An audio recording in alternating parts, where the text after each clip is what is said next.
Hello દોસ્તો, આજે હું તમારી સાથે પિઝા રેસીપી શેર કરીશ। એના માટે આપણે પહેલાં પિઝાનો સોસ બનાવી લઈએ।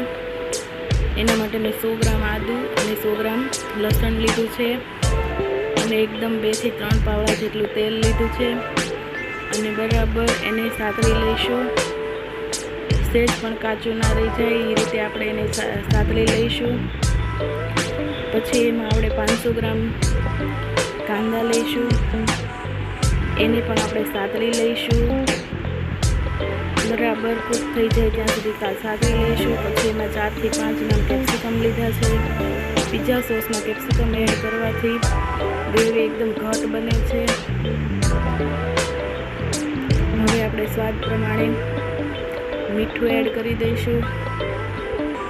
પછી આપણે મીડિયમ તીખા લાલ સૂકા મરચાં આવે તે એડ કરી દઈશું અને બરાબર મિક્સ કરી લઈશું।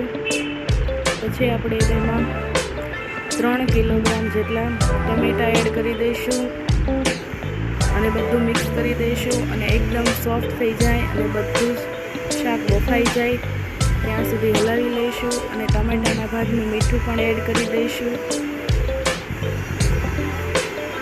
એકદમ મિક્સ કરી અને ધીમા તાપે એકદમ સોફ્ટ થઈ જાય ત્યાં સુધી થવા દઈશું। ટમેટા અને બધું શાકભાજી ધીમે ધીમે બફાવા લાગ્યું છે। આ રીતે બફાઈ જાય એટલે આપણે એને મિક્સરમાં એકદમ પહેલાં ઠરવા દેવાનું છે અને પછી મિક્સરમાં ગ્રેવી બનાવી અને ચાળી લેવાનું છે એટલે આ રીતે ગ્રેવી રેડી થશે। પછી એને પાછી આપણે ઉકાળીશું।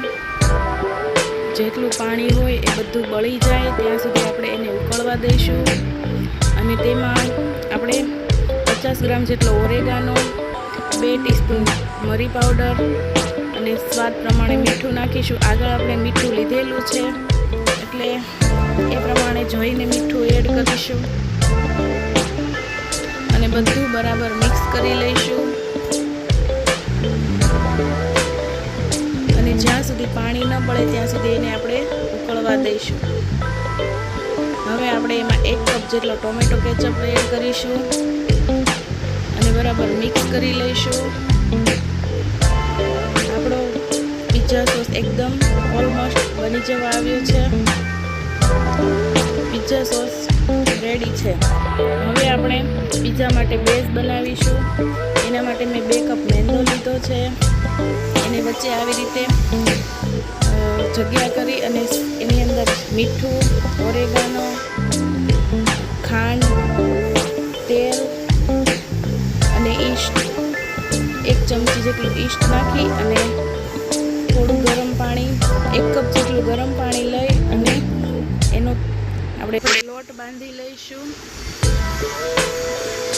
એકદમ નરમ લોટ બાંધવાનો છે અને 5 મિનિટ માટે સતત એને ભૂનવવાનો છે।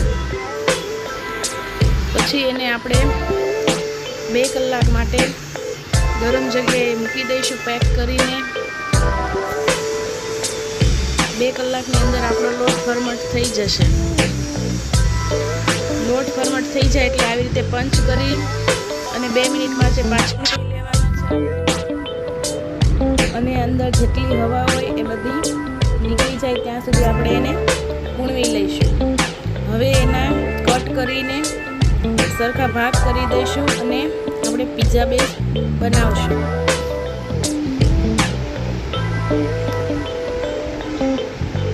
એક સરખા ભાગ કરીને લોયા બનાવી લઈશું અને હવે આપણે પિઝા બેઝ વણી લઈશું।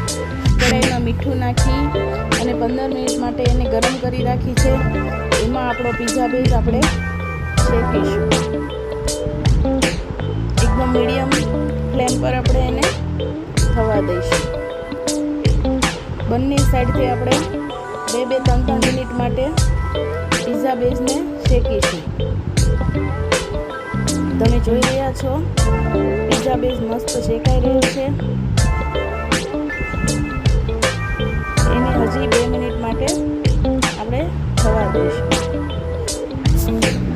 હવે આપણે પિઝા બેઝ રેડી છે। એને આપણે ટોપિંગ કરીશું. એના માટે જે આપણે પિઝા સોસ બનાવ્યો તે 2 ચમચી જેટલો આપણે લઈશું અને સારી રીતે સ્પ્રેડ કરી દઈશું. હવે આપણે 2 ક્યુબ જેટલું ચીઝ લઈશું અને એને આ રીતે પ્રોપર બધી સાઈડથી છીણી લઈશું. ચીઝ વગર પિઝા સાવ અધૂરો લાગે છે.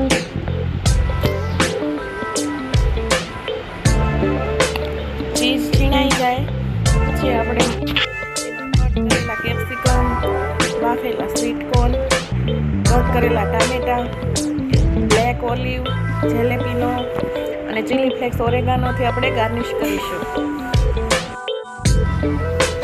તમે જોઈ રહ્યા છો કે આપણા પિઝાનો કલર કેટલો મસ્ત દેખાઈ રહ્યો છે અને લુક વાઇઝ એટલો મસ્ત લાગે છે કે હમણાં જ ખાવાનું મન થઈ જાય. આ રીતે આપણે ગાર્નિશ કરી લઈશું. પછી મેં એક ગાર્લિકવાળું ડીપ બનાવ્યું છે ઓલિવ ઓઇલમાં. ઓરેગાનો અને ચીલી ફ્લેક્સ અને ગ્રીન ઓલિવ નાખીને એ પિઝા ઉપર બહુ જ ટેસ્ટી લાગે છે. એનાથી પિઝાનો સ્વાદ બહુ જ સારો આવે છે. 1 ચમચી જેટલું આપણે પિઝા પર એ પણ એડ કરી દઈશું. આપણો પિઝા એકદમ હવે રેડી થઈ ગયો છે અને હવે આપણે એને ગરમ કરેલી કડાઈ પર બેક થવા મૂકી દઈશું અને 5 મિનિટ માટે આપણે એને બેક કરીશું. આપણો પિઝા એકદમ મસ્ત રેડી થઈ ગયો છે.